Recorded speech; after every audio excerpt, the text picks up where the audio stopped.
This clover-ridden bed looks like I've been lazy on the weeding. And whilst that's true to an extent, what's under this clover is such an easy crop to grow that it'll make your eyes water. G'day, I'm Mark from Self-Sufficient Me, and in this video I'm going to show you how to grow one of the most popular crops that you've probably never heard of, especially if you live in a Western country. It's a type of onion called Rakkyo in Japanese, or Chinese onion. Let's get into it.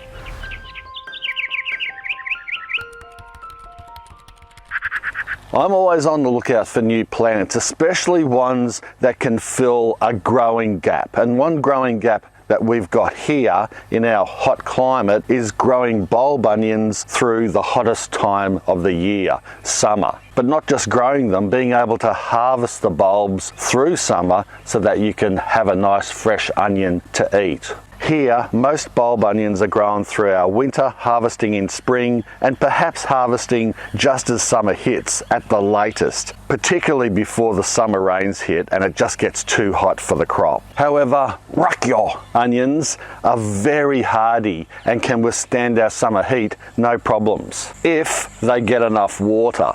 And that's one tip I'll give you. There's several more important points about growing this type of onion after this. What's small, white, and laughs a lot in salads? A tickled onion. Pickling onions is a great way to preserve them. It's also a fantastic way to enhance their flavour and make delicious snacks. Rakkyo onions have a mild flavour, so they pickle really well. So a good part of this harvest today will go for pickling. You probably can't see from there, but here I can see the onions are starting to flower. Well, some of them are. That's a good sign to harvest them now before that energy goes into flowering and going to seed. Because what that'll do is it'll just draw all that energy out of the bulb, and we don't want that. We want to preserve the bulb in its prime rather than starting to become depleted. So what I'm going to do is I'm going to dig them all up. Then I will keep some to replant and let them multiply again. Look at that. Look at that one. So I planted them originally in August 2021 as they came in the container, and then I dug them up 12 months later in August 2022. It's now February 2023, 7 months later. So let's just backtrack a bit. After the 12 months, what I did was I dug them up, and I was disappointed with the size. There were lots of tiny, small onions. So I thought, you know what? I might painstakingly separate all of these and plant them individually in rows in this part of the bed. And then hopefully those bulbs will mature and grow bigger given some more space. And it looks like I was correct. They look like a bunch of chives really. They grew fairly similar to that, except very different underneath the soil.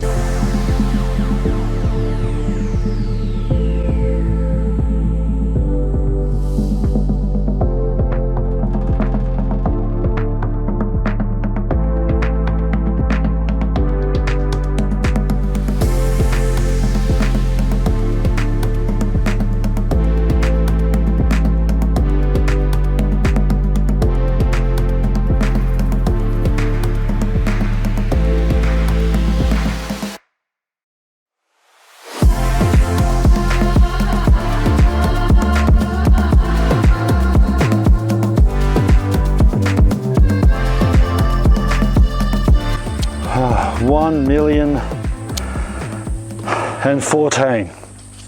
Oh, or was that 1,015,015? I don't know.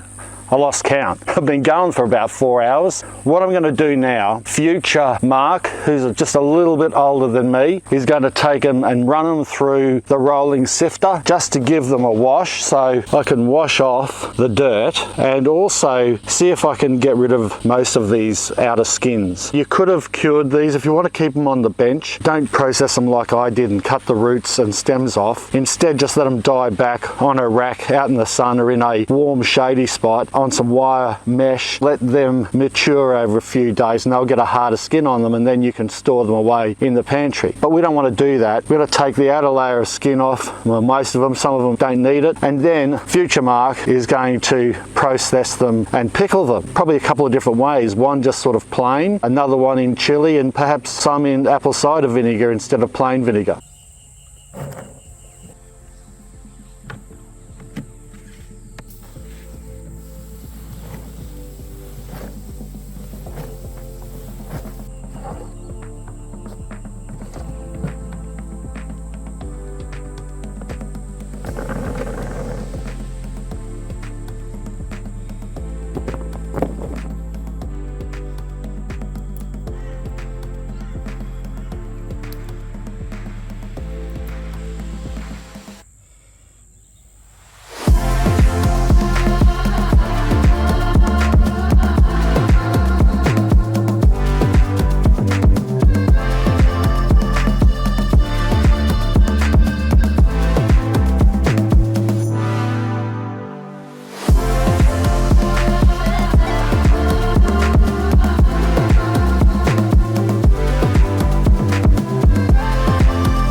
Well, pickle me grandma, I think I did a pretty good job. We'll see how they age. I'm pretty confident that those are going to be some of the best rakyos you'll ever want to taste. So what am I going to do now? Well, I'll put these to the side and give them to Future Mark soon. You'll see that I've already potted up a couple of these ones, just 3 of them, as insurance, because what I'm going to do now, I'm going to plant a whole bunch of those smaller ones that I saved so that I could replant back into this bed and grow them in clumps again and start that whole process all over. So you've got that continual crop of Chinese onions, and if they don't work out for some reason, I'm sure these will grow nicely, and then I can plant them back into another garden bed or back into this same bed. In the future, I might add a little bit of extra soil and compost to this bed, but for now I'm going to use those tops back in the bed as a mulch. Spread them around, and that'll be worm food and also a mulch to protect the soil from the harsh sun, retain a little bit of moisture. It'll break down and give the soil some extra energy and nutrients. I'll just make a gap here in the soil in about 6 inches from the edge of the bed. Not too deep, I don't want the onions rotting. That'll be enough for the first planting, and all I'm going to do is just whack them in a few centimeters apart or an inch apart.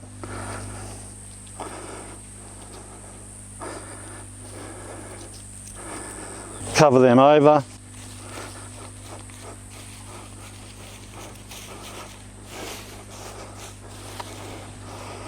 You know, I've got enough for another row. Good water in. Settle the roots down. Well, I'm really happy with how this crop of Rakkyo has come up. And I'm really happy with my Japanese as well. It's coming along, don't you think? But I love them. I think they're fantastic, and I recommend you grow them. I mean, Look at this, middle of summer, subtropical climate, Australia. Well, I hope you enjoyed this video. If you did, make sure you give it a big Japanese Rakkyo thumbs up. Make sure that you subscribe to the channel if you haven't already, and share this video around, because that's what really helps my channel out heaps. Thanks a lot for watching. Bye for now. Okay, future Mark, let's do some pickling. Cheers. Hiya! Rakkyo!